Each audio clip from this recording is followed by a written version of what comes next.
Fasten your seatbelts, boys. Fasten. There was 10 years. No amount of like fasting we could have done to prepare for what we just There saw. was minimal seatbelt usage. I don't think he ever told his son to wear a seatbelt. They knew. They put it on. At the end. You have to feel the car. Oh, that's right. They tell you what to do. Until you jump out of one car into another as the other one's about to explode. Listen, that dude deep into spoilers immediately today, guys. How's it going, everybody? Hey, welcome to This Podcast is for Nerds. It is 11 o'clock at night, and we are recording just watching Fast X.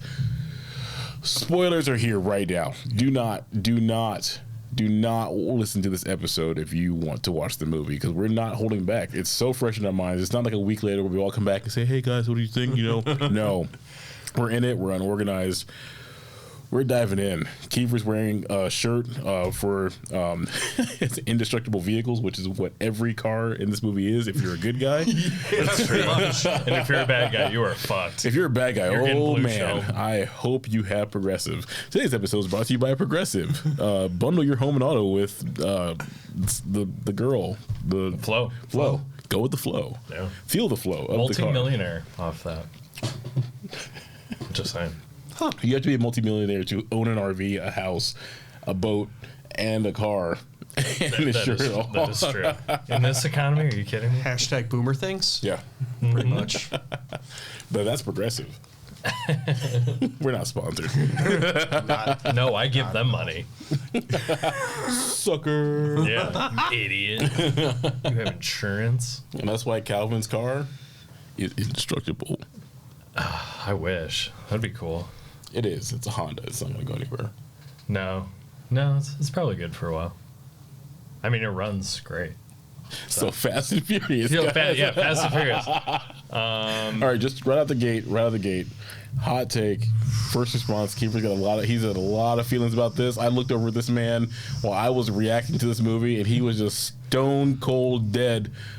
Well, no, say it like that. A little bit. Like the impression of a hot dog from Mrs. Doubtfire. He was just not feeling this movie at all. So Kiefer, out the gate, man. So I'm going to preface this rating with having grown up, and the first Fast and Furious movie came out as I graduated high school. So I'm definitely older than you guys. Yeah. So that was a kind of pivotal moment for me, entering college, being an engineer, and into cars and tech things. I'm like, this is fucking amazing. And then watched the second one, and then I really haven't seen anything since.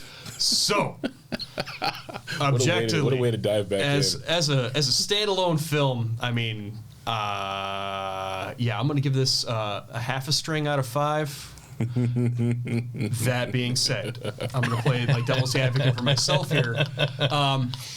Was it action-packed? Was it smash take after smash take after smash take? It was just boom, boom, boom, boom, boom. All the cuts. It was an action-packed wild ride the whole way through. So if you're in for an action-packed wild ride all the way through, I mean, I'm going to give it 3.5 strings out of 5. Okay. So, I mean, middling, but not abysmal. Okay. Calvin, you're up. Oh, okay. Oh, you think I was going next? The No, biggest you both surprised me fan. and pulled me to this movie. So yeah, you're definitely going next. It was just me, to be clear.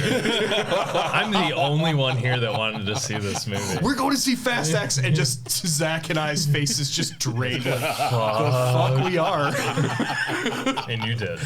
And we did. So we got surprise tickets in our inbox. Say, hey, what's up, guys? I got the booking. I got the tickets. It's the right By day, the way, right time. And guess what? Row E, 9 through 11, motherfuckers. That's right. Yeah, I've seen every Fast and Furious movie multiple times. The last part is probably the most surprising part to me, honestly. I wouldn't have pegged that for you. I don't know. I watched the first one as a kid. Yeah. How old were you when the first one came out? I just found out right before we recorded. Apparently I was 8 when the first one came out. Just to age Kiefer a little bit. Babies. Yeah. And then I fell off, and then I heard that these movies... so one of my favorite podcasts, How Did This Get Made? They just review bad movies.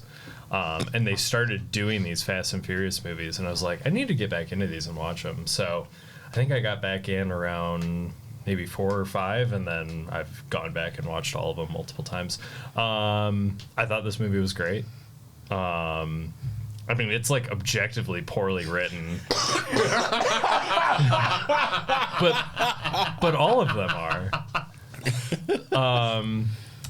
My only count against it is it didn't go as crazy as I thought it was going to.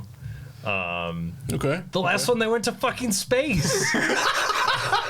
Well, just so did Jason. They came back to slashing people in neighborhoods.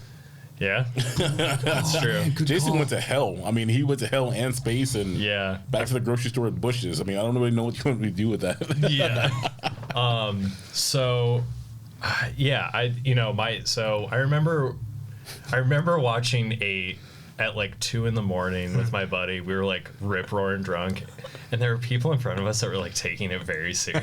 I'm not that person. These movies are bad. Yeah, you can't take this seriously. No, I just enjoy how ridiculous these movies are. And so I watched F9, and they went to space, and my buddy and I were like, well, what are they gonna do? Like, the time travel has to happen now, right? Like, they've got to be time traveling, and that didn't happen, so I was a little disappointed there. There's no time travel spoilers yet. So there'd be so much RPMs in one of them. They just like do Superman around the Earth and make it spin back. Oh my god! See, my thought was like, this one, the big bad is going to be so tough that everyone dies, and Dom has to drive so fast that he goes back in time, saves everyone from dying. Paul Walker comes back. Oh, we can't do that. We can't do that. They absolutely can, and they absolutely will. If they don't time travel and we get Paul Walker back, I will be sorely disappointed. I'm sorry, that's so fucked up. I agree, it's fucked up. But buckle up. They already did it. They already did it in 7. They didn't do it in 7 though. They had to. They had his brother, and then they digitally pasted his face on his brother. But it wasn't done. They had to finish the movie. It wasn't like they were like, "Hey, what's up? You want to come back and reprise your brother's role and like pretend nothing else happened?" I mean, every movie since then they've teased, like they've mentioned him and brought him back in some way as homage. I swear to God, if they do that, that's gonna suck. Actually. No, we're getting too much into my spoiler right now. But so, anyways, if you don't like any of these movies, obviously don't go see it. It's not doing anything new. Well, that's not true. It is doing a lot of new stuff, but it's the same ethos. It's just insane. Like if you watch the new Transformers, you know the truck's gonna turn into a robot. Yeah, this didn't magically turn into a family drama. It tries to. Yeah, it does. It does try to. I did a family counter. I lost count at about 10 to 15. I finished within my the drink first in the first 5 minutes. Yeah. Yeah. How long did it take you to finish your beer? Man, I had that drained by about 45 minutes in, and I mean it was a 32-ounce Two Hearted, so I mean it was a serious beer. We were trying to compare and say like, oh, like we'll just like sip or whatever throughout, and I was just done in the first 2 minutes. I was like, cool, this is just down the hatch. Like, yep. Oh, honestly, so I remember when Calvin had proposed this, and you're like, well, we're going to do a drinking game, and every time they upshift, you got to take a sip. And I'm like, bro, we're going to be tanked by 10 minutes in. I swear they're hard honestly, shifting automatics. We could have done it. Yeah. Because the shifting wasn't there. I recall maybe 3 shifts the whole movie. We definitely could have gotten away with it. Pretty sure they shifted an automatic at some point, too. Those Touaregs were not manual vehicles, and I know Mo was just like... I was like, bro, what are you doing? First, second, and third? Like, just the little paddle? It's just... Here's your... My last thoughts, spoiler-free. Jason Momoa, fucking really good in this movie. He's, like, actually... legitimately, it's his best performance he's ever done. I cannot think of a better Jason Momoa performance. He was definitely the surprise of this movie. Like, yeah. He carried. John Cena fucking carried. And Charlize Theron, for as brief as she was in it, she carried. Well, she's Charlize Theron. She's not a carry. Good point. Sorry, there's music in the background. If you guys can hear it or not, but I'm hoping not. So Zach, what did you think? No. Well, you got to give your rating. What are you rating? Oh, what's my rating? Like actual rating? Probably like from a filmmaking perspective, it's like a 1 out of 5. Like the worst shot in that whole movie was like the weird angle of Brie Larson's like ass that like could have been avoided. Oh yeah. But that's the only thing they dropped the camera like, oh sorry, let's leave it there. Ass? Well, the angle was just horrible. I just couldn't understand where the lighting was. All of this was just whatever. Yeah. Family. From like just fun, this was like a 4. I had a great time. That's fair. I laughed the entire fucking movie. It was great. It's so fucking ridiculous. Yeah. It works out to a 5 out of 5. So this is a flawless movie. Go see it. I think it's a. Excuse me. Sorry. I walked into this ready to hate it. You all know from the last episode, 2 episodes ago, I didn't want to see this movie. I didn't care for all the reasons we talked about. And I ended up like laughing through most of it like Calvin because of all the stuff that was thrown into it. And I was like, I have to separate this. It's like how I look at comic book movies. If I look at it how true it is to the book, I'll always be pissed off. Yep. But if it was just like hilarious and fun and I laughed the whole time, it was enjoyable. It's checking the boxes. It's just gratuitous, ridiculous nonsense. I mean, they jumped a car through multiple skyscrapers in Dubai. It's just like how much more can we make this stuntier, right? So ignoring physics, like the movie even calls out. At this point, it's so campy to itself that it calls itself out, and that makes it funny to me. It's like they know it's absurd. Like the Sonic the Hedgehog scene where Indiana Jones' ball rolling through a town. It's a bomb that was on fire, rolling and hitting cars, and people were magically like getting out of the. People were so good at dodging in this movie. Yeah, no one died from that. Yeah, everyone's just like, whoops, oh, like. Dom clips the balcony to prevent the fireball from hitting the people in the cafe. Which, in reality, that fireball probably wouldn't have hit them as hard because it would have dispersed, I think, by that. But I also feel like there were police cars that got lifted in the fucking air that weren't as close to that explosion. Alphas, man, they're just strong. That's true. But okay, so my rating. Stellantis product placement. Don't go into this from a don't go into this from a technical engineering ballistic physics mindset. It's gonna break your wait for heart. Oppenheimer to come out and watch that period piece. Oh, I'm so excited for that. If you just want just gratuitous nonsense that you're just like, what the hell just happened? This is fun. It's got this in spades. Yeah, Momoa being like Aquaman walking in and getting revenge for all the Aquaman fans who hated Aquaman is hilarious. That's how I looked at it. People were like, "Oh man, Aquaman's a weak superhero. Who cares?" And he's just walking in like, "Yeah, now I'm just gonna be a bad guy." It's like that's just hilarious to me because it doesn't make any sense, but it's great. Like even the whole lead up, we're like, "Oh yeah, this was this guy's son," and it's like, no, he was not. And like watching him trying to be serious driving a Volkswagen Touareg that's matte black. Yeah, that's an automatic. I know it's an automatic because I don't think they make those in manual. But he's just like, and he didn't try to make himself too villainy. He was just being whatever the hell he was, and I thought that was fun. If you try to be too hard, I think this whole genre has been like, let's make the hardest bad guy we can have the hardest. And this guy, he just walked in and was like, "No, I'm good." Yeah, he was doing like Heath Ledger, Joker. Like he was having fun with it, which was hilarious. It didn't make any sense. Yeah. So this is just a fun ride if you ignore all of the things that make cars. You ignore physics, car culture, man. Yeah, I mean, I think there were a lot of cool like cutscenes and stuff. Like made me want to go to a car show. Like when they were in Rio, I was like, man, oh yeah, I want to go to a car show right now. Yes. This looks like a lot of fun. I want to go to a car party. They're like, oh, I wonder if they're doing cars and coffee tomorrow. So yeah, right. Go duck into that. Yeah, that sounds like a great plan.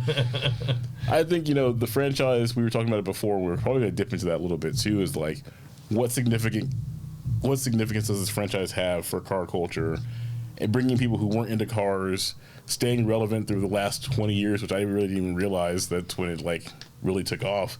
Jesus. And even just like, what it did for car culture in general. Like I think we were talking about it a little bit before we came in, like significant events in car history. You have, what did you call them? The lead sleds in the 30s and 40s. Yeah. Dipping into like the big muscle cars, starting in like the tail end of the 40s into the 50s. Getting into like the really big like horsepower race in the late 50s into 60s, 70s. Yep. But then you get into like oil embargo, and that completely changes the face of things. But like from that point on, I mean, if I'm thinking about car culture and like things that were really impactful or meaningful or like that drove things forward, kind of between like that oil embargo and honestly like the Fast and the Furious time, like it was middling small like progress, like things gravitated towards import cars. So it was like, okay, well, we can't deal with 8 miles per gallon anymore. Let's get this little thing with a 4-cylinder that somehow manages to squeak out like 25 miles per gallon. Like, that's amazing. Let's do that. But like between those two time periods, like if I'm thinking about that, like there's not a lot that really went on. Like there wasn't like anything that was life-changing, earth-shattering like there was in like those historical shit times. But like when that had come out, it brought that kind of subculture of car stuff to the foreground of like American culture. And like having worked at Toyota like years later, I mean, I have a huge appreciation for like what was going on in Japan, like having learned about like Bosozoku and like all of these like counterculture, like weird things that were done in Japan, but it's somehow translated into this like pocket rocket import culture, like small turbocharged fast car thing that we had with the Fast and Furious. It was like, this is absolutely amazing. I do like how over the franchise too, they found a way to like bring in different subcultures too. Like obviously of the huge JDM versus old like muscle car kind of competition, but you also see like in Too Fast and Furious, they went to like Florida, so a lot of low riders, a lot of like different kind of cruisers, and they weren't necessarily there to race, but they were there to show off style and what they can do and stuff like that. Like, you know, then we get into like heavily modified armored cars, which, to be fair, those are cool for me personally because they were just crazy. But yeah, I mean, APCs with like rocket launchers are kind of nuts to have in the series. So it's funny you bring up like random armored cars.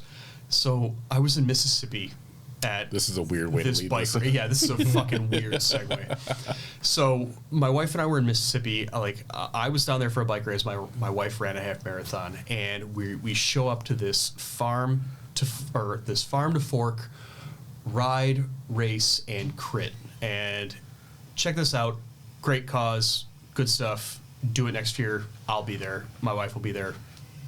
Do it. Put a hashtag underneath. Yeah, we'll at the finish line, they had this like armored personnel carrier boombox like on wheels. Like it was the weirdest shit. It looked like it honestly. It kind of looked like a lifted armored like Sienna minivan, but it had like a DJ booth that like popped out of the top, and I was just like, "What even is this right now?" Hashtag Mississippi. Yes, I think so. My rating. It's a fun movie if you're not trying to think too hard about how movies are made. I think a lot of like too, like you and I are talking about it too, like the work we've done kind of kills movies like this for us a lot. Most things, actually, I would argue that most things are most things are killed by, you know, movies in general for us. Like it just doesn't. The knowledge of what's actually that car wouldn't blow up like that. This is bullshit.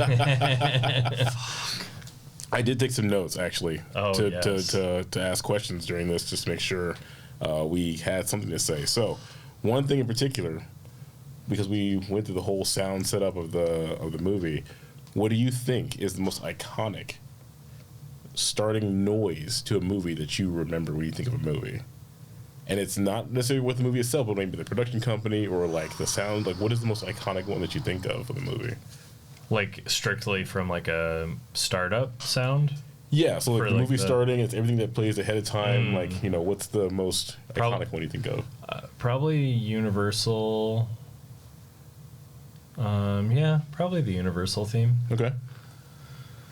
Are you a keeper? Ooh, man, like the 20th Century Fox. Oh yeah. Okay. Just dun dun dun dun dun dun dun dun dun. Like, a good and I love one, it as Ralph Wiggum. Oh yeah. I honestly was going to say MGM is the lion for me. Oh, okay. Oh, MGM Lion's great. I always think of Bond when I hear the lion. And then for 20th Century, it's Star Wars for me. Yes. When I hear that. Yes. Absolutely. Yeah. So actually, side note. So John Williams composed the Star Wars theme to be in a complementary key to the 20th Century Fox. Beautiful. Right? Fantastic. That man still working. I fucking love him. Doing so God's much. work. Yeah. So one thing I was surprised about. Okay. There's some notes here. Sorry. Be a little professional, right? I see you, Carl. Every single time I have notes, I think about Carl calling us out for like trying to research during the podcast. Every single time I think about this now. So, next note. We know what the movie we were not sure we were getting ourselves into this time around. What surprised you significantly about this movie? It was pretty grounded. As kind of like Calvin like pointed out, like medias res, like in the middle of things. It's just like, like they didn't go to space, they didn't go underwater. Like it was all like. Well, they kind of did. Technically, the end of the movie, the end credits are like. But it was pretty like grounded, all things considered. Like I had expected. All right. We saw what happened in Fast 9 and like the couple of like bits that I've caught from that. So I expected like that like ratchet things up, but it was relatively grounded like in the execution of everything. So I mean I was pleasantly surprised there. Okay. Yeah, I would agree. Super grounded. And I think, God damn, these movies have a lot of fucking lore. There's so much going on. Like, I hadn't realized y'all had seen so few of them. Did we go over our actual count yet? I know you said you saw all of them. I've seen all of them multiple times. I've seen the first and the second, and then bits of most. I think of the rest. I don't know if I've seen pieces of all of them though. Now that I say that, Calvin corrected me. I think I'm at 4.5 movies. I've seen the second, the fifth, the seventh, the 10th, and pieces of the first. Yeah. So as somebody that's seen all of them multiple times, it's still a lot to fucking keep up with. I feel like I'm watching like a high-level sci-fi show. You are. There's like a million fucking characters to keep up with. It's like fucking Game of Thrones in this shit. I'm like, wait, who is this again? I'm like, oh yeah, was Brie Larson in these before? Is this her first time in this? No, bro, this is automotive fringe. I love that. That's great. So I think I was surprised at the amount of lore, and then obviously, can we do spoilers yet? Or we've been doing spoilers the whole time. I haven't held back at all. Cool. Yeah. So yeah. And once again, sorry, go watch it. Fucking Gal Gadot. Like I was not expecting her to come it's 1987, back. Bro. Yeah. God, I hated that movie. Steaming pile of crap. Yeah. I did miss. I knew that they did something with the submarine, but I missed that reference until like, I was confused by that actually because they're like, oh, we're in Antarctica. Oh, my planets don't suck. But they like cut from a very dramatic scene to them just walking in snow, and I was like, okay, cool. So like, how are they gonna shoot something from the submarine to blow up all the things that stop the dam? Also, she gave her a coat and boots, and that's it. They're just gonna survive Antarctica with one coat and boots. I mean, that was your whole plan right there. They had they were wearing like leggings. Like they're gonna fucking freeze to death. We found where it wasn't grounded in. Yeah. I could nitpick all day about the little shit. Well, it is grounded for fast standards. One of the things that surprised me, and I was not sure how to take it, you know how like the beginning of the movie, all those donuts that were happening turned out to be the kid? I thought when he was like, oh, you feel the car, he was gonna the kid was gonna kick Momoa in the face and like take over the car and like kick him out of it and then have them both drive to safety, not jump from the goddamn car to something else. That surprised me. Dude, you should be in the writer's room for those fucking movies. No, listen, here's what I want to do. Oh my God. Here's what I want to do. Nobody would survive. Just be a bunch of just bloody people on the ground. Here's what I want to do. Wrong. I want to be in Fast 12. I want to get jacked and cut, and I want to be cast. Listen to me. Cast me in that movie, and I will break the fight between Dwayne The Rock Johnson and Vin Diesel. They can have an arm sense to not fight each other. I'll stand in the middle, just like, let's go. Cast me. That'd be so great. I dare you to cast me. Zach for fast. That's the new hashtag. Fast Zach. There we go. Yeah. Fast Zach. Watch me drift. Yeah. Yeah, I think this is it's a lot surprised me because I was just like, how can you make this crazier. Like, there's a twist after twist after twist, and it's even like, Yeah.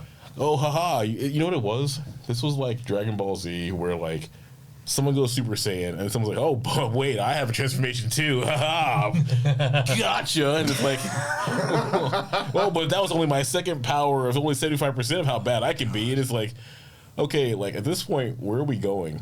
And then the fact that this is only half a movie after 2.5 hours. Also, it might be a third of a movie. I don't want to hear that. I'm sorry. I hate to tell you that Vin Diesel had teased that there might be a third. The part that bugs me about that is that they actually it looked like they had a cool way to kind of wrap this up. I don't get why they feel like they need to keep going. I feel like that ending kind of sucked. Yeah. It's just Gal Gadot and okay. then, Logic is money aside. the minute Momoa, like if this is a 70s movie, we talk about car stuff. Yeah. The minute Momoa spun off backwards in that Cadillac, that was cool. You know, he's got his kid. Everyone's good. But I knew something was wrong because I told Calvin, I said, dude, something's wrong. The crew's not here yet.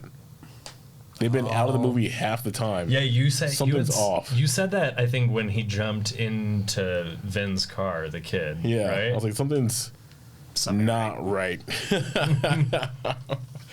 I don't know. It's just like, I feel like for a movie that was 2.5 hours, I didn't realize it was that long until we got to the end, and I looked at the time. And I was It did burn pretty quick. Yeah, I was like, Yeah, you know what? there wasn't a lot of fat, to be honest. It was, pretty really action packed. Just painting toenails. Yeah, dude. I swear, I can't name a better performance by Momoa. I cannot think of one. Considering I didn't really watch a lot of Momoa's performances in the first place. All I know is Aquaman and Game of Thrones. Oh yeah.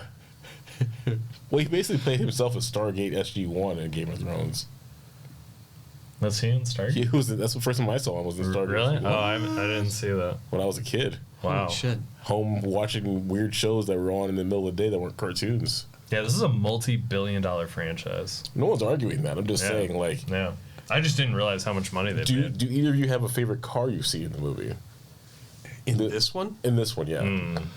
You know, like I don't have a whole lot of affinity for it, but that vintage Alpha that he was driving. Oh, the Han was driving? That Han was driving. Like that was pretty hot. It was subtle, but it was different, and I think that's why I dug it. And I didn't expect anything along those lines because I was like, all right, well, they're in Italy, okay, so where's the Lamborghini? There it is. Yeah. Where's the Ferrari? Had to do it. Yep. So that for me, it being kind of like a dark horse, like just showing up, like, oh, okay, I'm in. Yeah.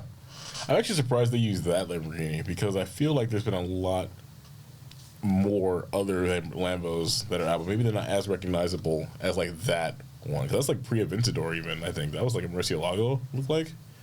The gold one. Maybe. Because Aventadors have a sharper nose, and that one was just like that was like a Gallardo, actually. I'm probably That might be a Gallardo. Probably butchering this, but I don't really drive or care about Lamborghinis. Hey, you can't do that. Are you Italian? No. Yeah. Hey, you can't do that. Pure hero mode. All right, you do it then. Come on, Italian. There we go. Of course.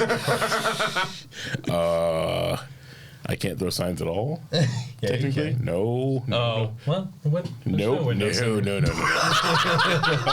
no windows. You're fine. I refuse to get that on camera. I can blur it. I'll just blur No. I mean, I'm German. I mean, I can't throw signs either. That's true. You can take them from other cultures, though.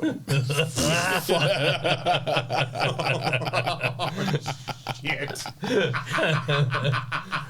Calvin, did you have a favorite car of this movie?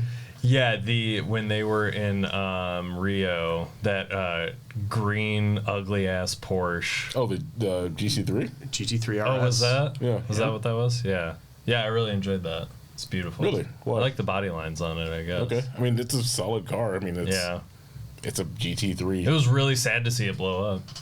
Incidentally, they make a Lego version of that, and you should buy it. No shit. It is incredible. That's awesome. It is this fucking big. Jesus Christ, where am I going to put that? Anywhere. You can find it. We can buy a shelf for that. I mean, you have That's cats. true. You have cats. You don't have kids. It's gonna be fun. Yeah, and they're going to knock it over and shatter it into a million fucking It's pieces. epoxy coat the whole amazingly thing. solid. Is it? Okay. Yeah, Cool. it's one of the Technic ones, and it is spectacular. Just So that was the epoxy first coat. like big Technic like sports car from them that I had done. Yeah. So I have too many Lego sets still to build. How many Lego? Are you a Lego guy? Oh my god.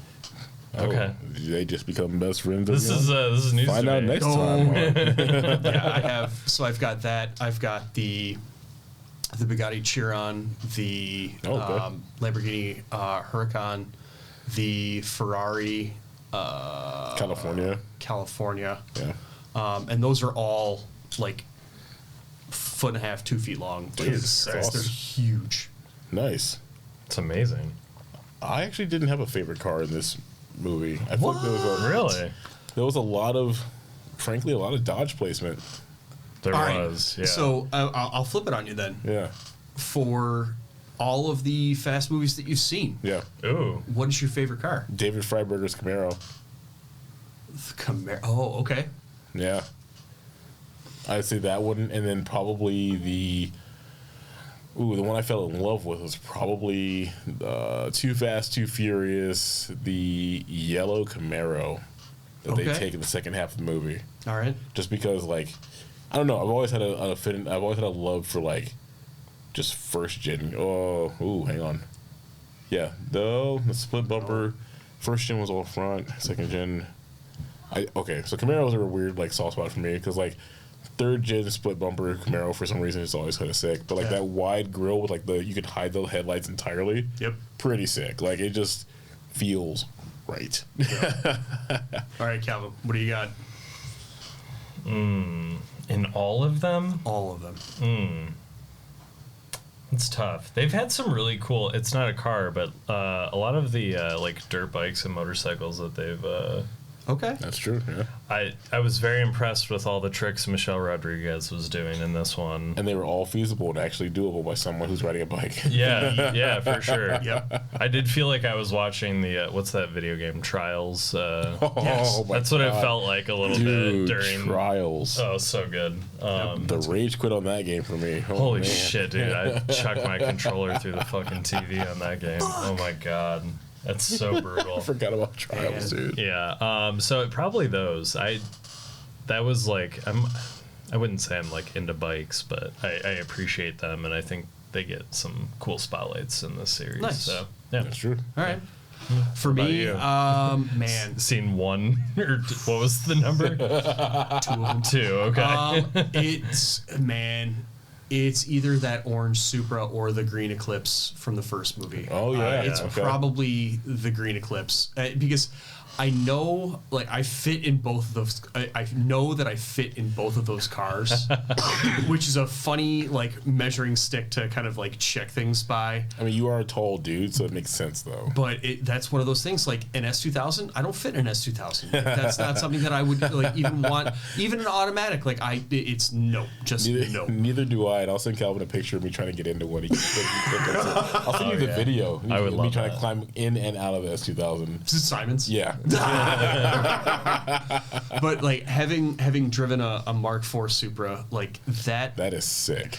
that feels like for an average person as close to getting into a jet as I think we're ever gonna get as an average like citizen. Like Nice. that whole interior just wraps completely around you. It feels like a jet cockpit. So and honestly, now that I'm rethinking that, it would be that orange Mark IV Supra Okay. for sure. Just because it was iconic, and it was basically the poster child for that whole movie. That Oh, yeah. I was just gonna It's say, on yeah, the those cover. are the cars. Oh, Like big time, Yeah. and that's still I see a Mark IV Supra like on the road, and it immediately is like just I love that shit. Like it could be bone stock, could be modified to the hilt. I dig it all. Ooh, okay. I have another good question then. So we understand that we all grew up in different time periods, kind of. Like, I'm Yep. closer to your age, Kiefer, than Calvin is, or vice versa, whatever. which cars did you see in your area start to get more modded or bought because of Fast and Furious? I have two very specific cars from the LA area when I was growing up that like blew up because of this movie.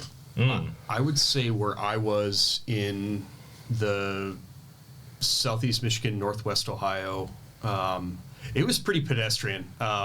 It would be a lot of Civics, shitload of Civics. That was exactly where my mind went. And a lesser volume of Mitsubishi Eclipses. The Mitsubishi Eclipse was, I would say, the second in the running after the Civic, but I would say the number of basket handle winged Civics oh my God. that I saw from, I would say, 2002 to, I mean, fuck it, now. Yeah. Like, it's everywhere. And I fucking love it. Just give me that late 90s, early 2000s Civic. I mean, it's great. It's the way that like car culture had exploded.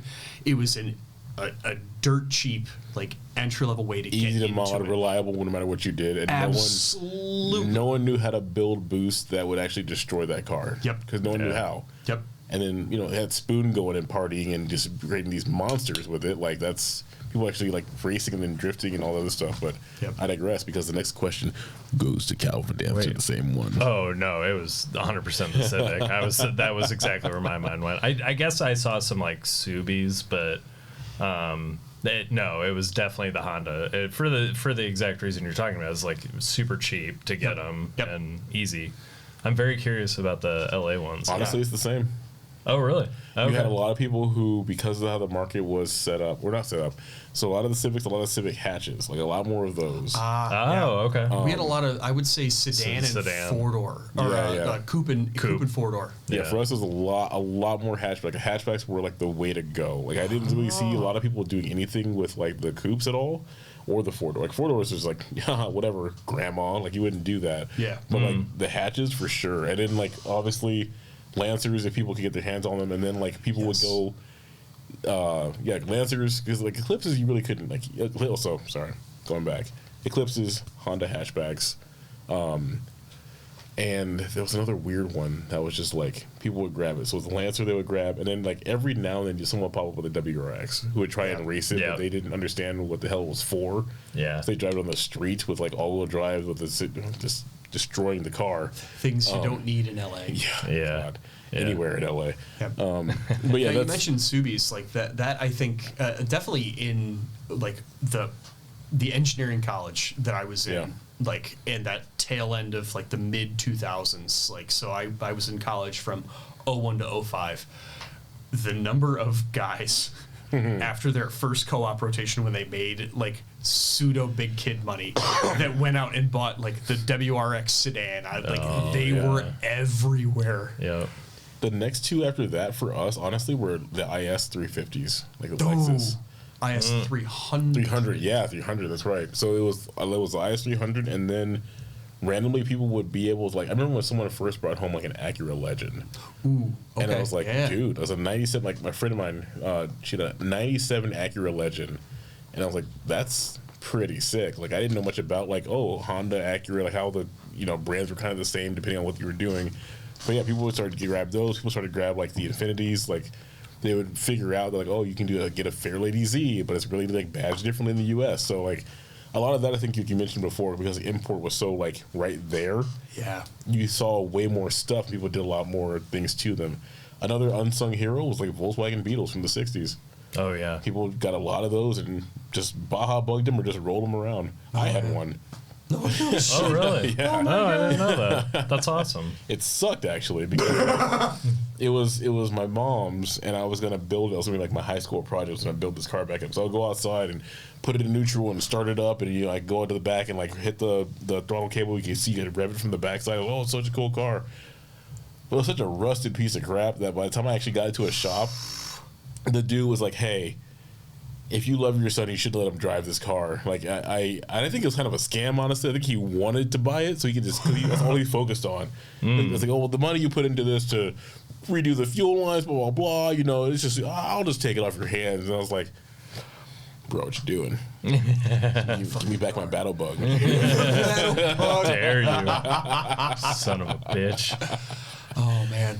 But yeah, I think the impact is it's cool to see that it was kind of the same answer for all three of us from like no matter where we were in the country. Yeah, that is interesting. That has to do something with like Honda taking over the import culture, I guess. Well, when did Honda open in Ohio? Like, Oh man, that's been around a long time. yeah. That had to have been early 90s if I had to take a guess, because I mean TMMK for Kentucky, that was late 80s, early Yeah. 90s for the Camry, and I feel like Marysville can't have been too far behind that. It makes sense. I mean, that's just It's like I said, timing appropriate. yeah. Yeah. Alrighty, so we're gonna get to our breakdown of the movie in a more interesting way, because I kind of have both of your answers, but I'm very the okay. rage of this is actually really fun for me. Kiefer, from a musical standpoint, Oh yeah. We talked about this already. what was your musical take of this movie? Get my fucking Clint Eastwood from Gran Torino on there ready for this. Oh yeah. Your boomer is showing. Fucking kids. Let me zoom in. Look at them. These fucking kids. Just can't stand this shit.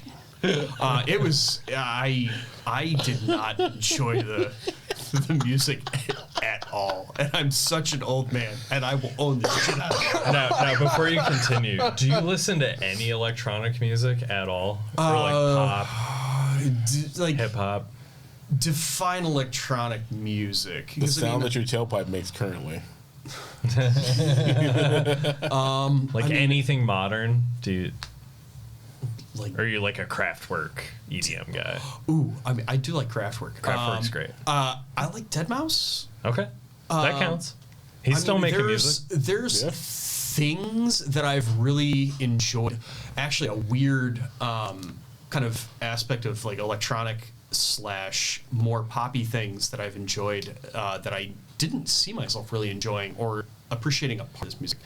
The drum work, Polyphia's latest album, Remember That You Will Die. Yes. Yeah. There is a shitload of Yes. very trap-esque drum work. Clay brings his fucking on yeah, for sure. that album. It is unfuckable. Like Sky and Timmy, like, and the other Clay. I mean, they're all four are what they do, Yeah. but spectacular. Another random, like, kind of scene-ish band, I guess post-scene, I don't know.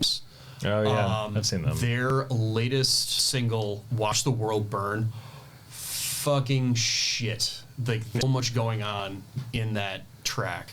It's very modern pop-esque as far as like the drum work and just everything that's going on as far as like the rhythm work in it. And that I have an appreciation for. But a lot of like pop music, I'm like, meh, generally speaking.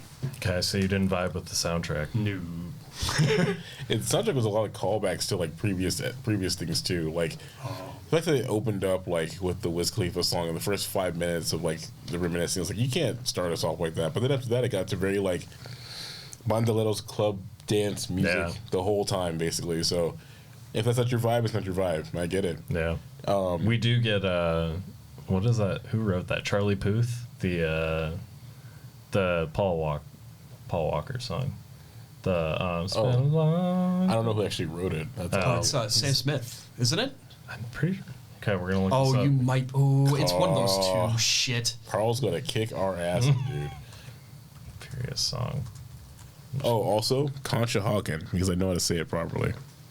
Oh, hey, yeah. Are they back yet? They need to be back. Come back and do a collaboration with us. We'll telecast Total Recall and sit and watch it together. Wiz Khalifa featuring Charlie Puth. Oh, good call. Charlie Puth. It's white guy singing falsetto. I can see how you would think it's Sam Smith. I thought it was 100%. also Jason Mraz. Also valid. I just want to bring Jason Mraz into the 22nd century. Okay. Zach, so you vibed a little more with the music then? I mean, I grew up listening to reggaeton a lot. Yeah. So it's just part of where I was in LA and what I just kind of like being around that different kinds of music. So like it was just more of what I know, and it's kind of drum and bass with like trumpet and whatever. Like you give me a trumpet and some drums, I'm kind of all over that. Really, like absolutely. The lyrical parts I really wasn't paying much attention to, but I hear drums and bass pretty much, and it's kind of gonna go off with that. For sure. I feel like it paired well with the movie. Yeah. And I feel like for as much as we're ragging on this movie, it did a good job to keep the pace going. Absolutely. It paced itself very well. I know some movies I'm just like, oh my God, are we still here? I'm like, not reacting to this at all anymore. My wife and I had watched one of the, I think it was Revenge of the Fallen or Dark Side of the Moon, whatever the fuck one it was, the Transformers one. And we paused it like an hour and a half in. And she looked at the progress bar and she goes, Jesus Christ, there's an hour left of this fucking movie. I'm like, is that the Mark Wahlberg one? He was in multiple, wasn't he? Oh, was he? I think it was in 2 of them. I think 2 of them. It might have been one of the Mark Wahlberg ones, but I remember it just like, oh my God, is this not done?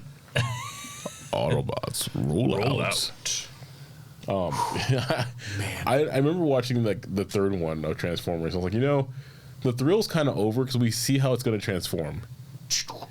Also, I don't like that the small black robot was the only one to die in the first one. Fuck you for trying to put that one over us. Like, really? Also, the way they have them talk. Yeah. Yeah, it's bad. It's like, oh, well, why does he speak that way? Oh, he heard it on the radio. Really, dude? Yeah. Okay.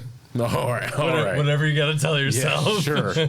Okay, why was he the one who had the smallest guns and like got ripped in half? Where everyone's like, Optimus is like, well, we lost one here, everyone, but we're together with Megatron and we can find a way to. Like, what the fuck are you talking about, dude? Like, don't try to glaze over this.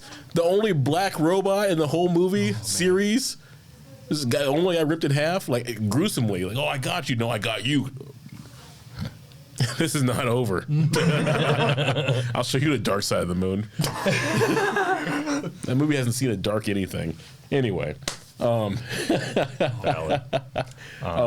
So, music-wise, that's not what I was going to ask. That wasn't my question for you, actually. Oh, okay. My actually take for you was from a lighting and cinematography perspective.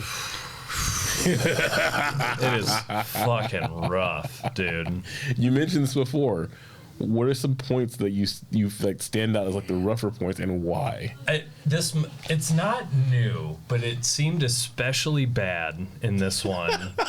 I swear to fucking God, my thought with them like going to different countries in this movie was like, oh, we get a little vacation out of it. I swear to God, every fucking shot looks like it was shot in front of a green screen. Every shot. Yeah. It's super blurry background. It almost feel like I can see the halo, from the green screen lighting. I'm like, what? Are you saving that much money? Because it looks like shit. And Vin Diesel, that man is plastic fantastic. Yeah, I swear to God, they're doing like AI like cleaning of his face. It's terrible. It was the uncanny valley for that opening scene when he was standing there talking to his son. Like it was just like.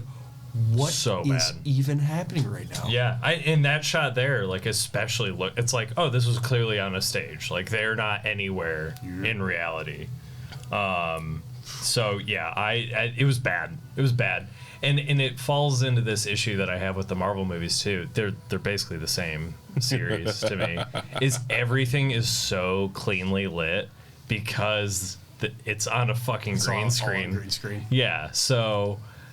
And you had mentioned at the beginning of the review is like it's just smash cut city. And this is an issue with movies in general. This isn't specific to Fast, but like I have a really hard time figuring out what's going on in a scene. I cannot get a gauge of the space because they're constantly cutting. Moving the camera around all the fuck. Before we leave here today, we need to use that camera and do a smash cut of us in this room and have that be like the intro to emulate Jesus Christ. Yes, Calvin can do it. He has the technology. We do have the technology. We can't do that. That is true. Plus, I feel like you'd be laughing your ass off. I feel like you'd be laughing your ass off editing. Like, I know sometimes you do just laugh when you edit things. So like, well, the stuff you put out last time were just absolute gold with like our review of Wednesday. Oh, the Wednesday. You had me dying every single clip you sent me to post. Y'all weren't giving me good shit to work with. Losing my mind. You just keep giving me good shit. Oh, we'll dance for you. Yeah, dance. Man. Yeah. It's about family. That's right. It is about family. You're not wrong. Yeah, he didn't say family enough. Oh my god. They kept dancing around the word family. Yeah. They're like, you got to take care of the people you care about. Like, wait, what? So, Oh, you mean family? Before we end this, I have to know any chance you're going to see the new one or the next one. I have to. We have to at this point. I mean, Oh, you're invested. Oh, Yeah. I'm way more invested than I need to be, but I mean, I'm in. Okay. And I mean, like, and I'm in because one, morbid curiosity at this point. Yeah, But sure. two, it means I get to hang out with you guys. Oh, Yeah. sure. Like, we Sure. have to do it. Like I was pretty vocally pissed off that it was in the movie theater. I remember uttering just a very loud, guttural "son of a bitch." God damn it. That was a terrible ending. I swear to God, fucking Gal Gadot getting the last fucking... And that's the thing. The way it got to that, I didn't expect it to just go to credits, and I was like, "Oh, Yeah. Like, Yeah. what the hell was that?" Yeah. I remember just like, I will say, talking about counter culture and like in our formative years, this movie, I'm actually really glad for the Fast and Furious franchise that I never owned a car I was fast enough to be dumb in. Yeah, that's true. Yeah, absolutely. Oh, I mean, like right now, like with what I'm driving, like if I had owned something like this in late teens, early 20s, Oh, dude. Yeah. I wouldn't be here. It would be over. Like, Yeah. I'm so glad I learned how to be an actual smart driver before I let these things influence me. Because honestly, I was laughing even in the bathroom. Like, man, I'm glad my SUV is too slow to just rip ass out of the parking lot right now because I'm feeling it. Like, I'm just gonna go home and play Forza and just do some actual jumps that don't defy anything. It's called a day. Burnout Paradise. Oh, dude, Burnout Paradise. Oh, Yeah. we should go back and play Burnout Paradise. If on- y'all it's on play Xbox. Rocket League, they have the Fast and Furious cars in Rocket League. Shut the They fuck do? up. That's What? DLC you can buy. Yeah. You can have Dom's car. God damn it. And I have it. It's great. Well, We can go play Rocket League as a family. As a fan. as a family. Okay. All right. So, since Keith is a new, I don't know if we've actually said that Kiefer's like a new member of the. Have we officially said that on a recording? I don't know if we have. I don't think so. He's just been there. Hey Kiefer, guess what, man? You're like, welcome to the family. Welcome to the family. Oh my god! So, for those of you who don't know Kiefer, you should by now. Honestly, like, Yeah. what the hell? Been around. There's 3 episodes. Yeah, 4, I think. I thought it was 4. Wednesday, y'all did Glass Onion. and then his interview. Yep. Yeah. And then So this will be This is 4. will be Yeah, yeah. yeah. Master Luthier.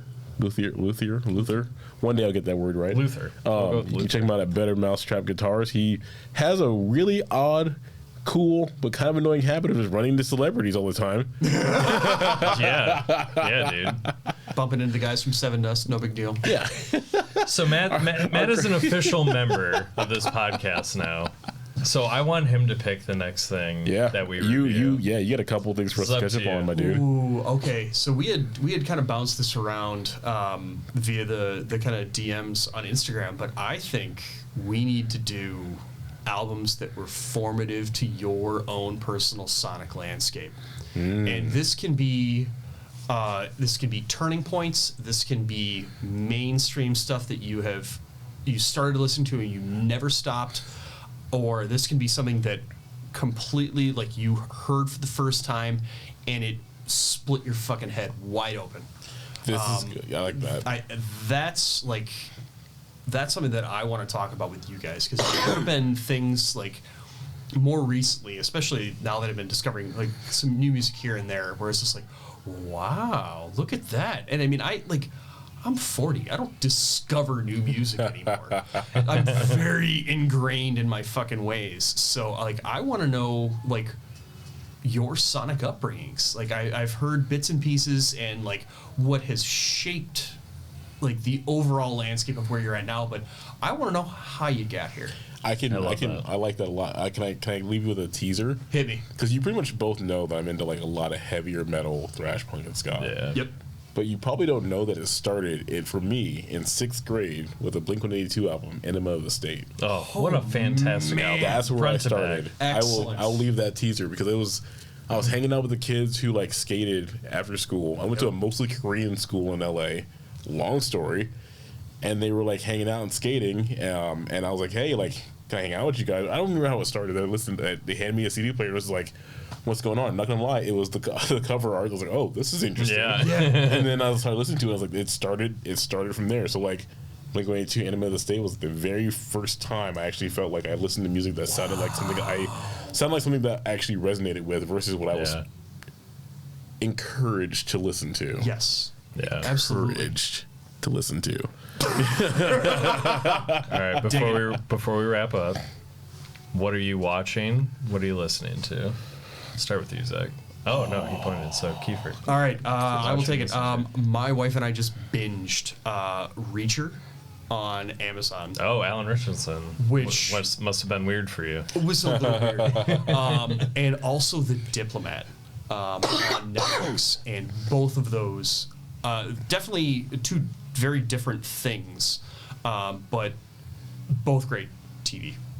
Can't wait for season 2 of both of them. And we keep picking these shows that have one season and we binge them in no time. And it's like, oh, fuck, now what?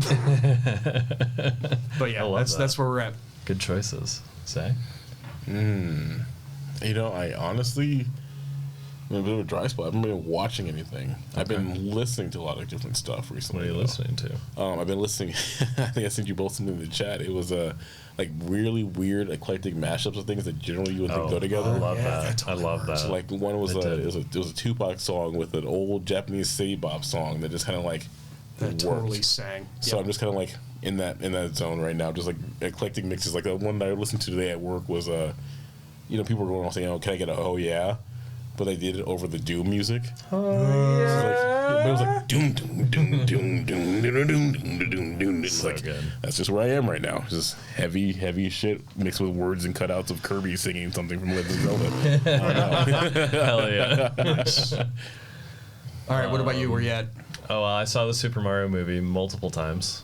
Yeah. That's everyone take a shot. Go back and listen to this and take a shot every time Calvin said multiple times. Yeah. Please do.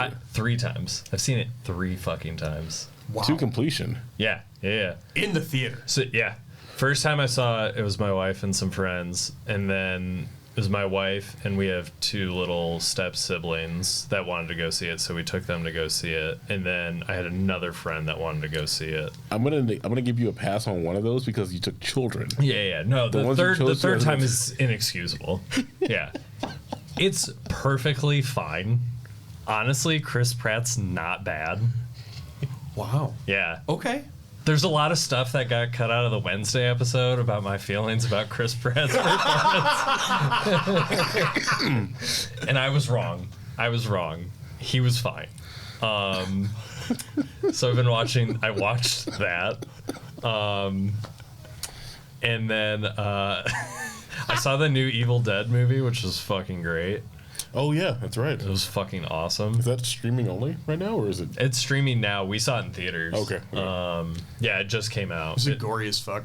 Yeah, dude. Holy fucking shit. Dude. I will never look at a cheese grater the same way, and I'll just leave it at that. Yo, that scene where Charlie's Deer and cheese grated that dude's face in the elevator. Dude, and he's what just the fuck? fine the next scene. Yeah. What the fuck? Sorry. Coming back to Thought about no. that. Yeah. and then we both commented on it. His face was fine. Yeah. Also, the fucking TIE fighter sound. What the fuck was that? There Did was you hear that? I missed it. Where? It was Like it was on Yeah. John Cena. He's driving in the. It's like in the. The tunnel Yeah. as they were heading out. And it was just like, I was like, They absolutely fucking TIE fighter. What stole the hell? that shit. Oh my god, I love this. So that and what have I been listening to? Oh, I'm preparing myself. I'm going to be seeing Turnstile and Ghost in a few weeks. Holy shit. So Ghost just put out a new covers EP Is it amazing? today. It's great. They do Phantom of the Opera by Iron Maiden. Get the fuck out of here. It's so good. Jesus He Knows Me by Genesis. Fucking fantastic. Oh, it's better than the original. Like, it's fucking awesome. Wow. And then, I've been, just for like casual stuff, I've been listening to the new Boy Genius album. Okay. If y'all know Boy Genius, they're good. I also will say, as a surprising cover album, T-Pain covered War Pigs. Dude, that It's whole worth album. listening to. Yeah, it's real damn good though. He does a country. What's the country song he does on that album? Chris Stapleton, Tennessee Whiskey. Yes. No shit. And It's- he's better than Chris Stapleton. Wow. His voice, man. Random War Pigs cover. Have you all heard the Cake version of War Pigs? Yes. Yeah, Okay. so good. Yes. That slaps. Love that shit. Yeah, check out that T. I really enjoyed that album. It caught me by surprise. Yeah, I was like, "What? What's T-Pain?" I actually, ironically, heard it from Eugene Hertrich from Hoonigan, who's friends with T-Pain, who posted on his page. Nice. I was like, "Wait, T-Pain did a what?" Having a what now? Apparently, T-Pain actually learned how to drift. Like he can drift. He was listening. He was learning how. He was following Chelsea Danafa's drifting exercises and started doing it. Oof. So now he was like Hoonigan on an episode trying to drift the cars around there too. I was like, dude, That's wild. I'm gonna have to check that episode out. Yeah. That's awesome. I love T-Pain. Speaking of covers, Nick Nocturnal's cover of the Sam Smith song "Unholy." yeah, Oh. yeah. Yeah. Holy shit! You sent that in the group chat, I think. It is incredible. Yeah. Yeah. That is definitely worth a listen if you've not captured I it. actually like the original too. That's a bang. That's a banging It's song. a banger. Like I am not a huge fan of pop music by any shred of the means. That is a great song. Yeah. Objectively, that is an awesome song. Yeah. I think that's what we're going to do after we do what our formative years were. We're going to look at an episode of we're just going to bring our top 3.5 favorite covers to make a top 10 list of our favorite covers. Oh, dig it! I dig that. Yeah, Ooh, I like that great. one. And we can make it a playlist. Ooh, I We can like share that it. a lot. It's a good idea. Ooh. Genius. You know why it's genius, Calvin? Because in this podcast, we're nerds, we're family.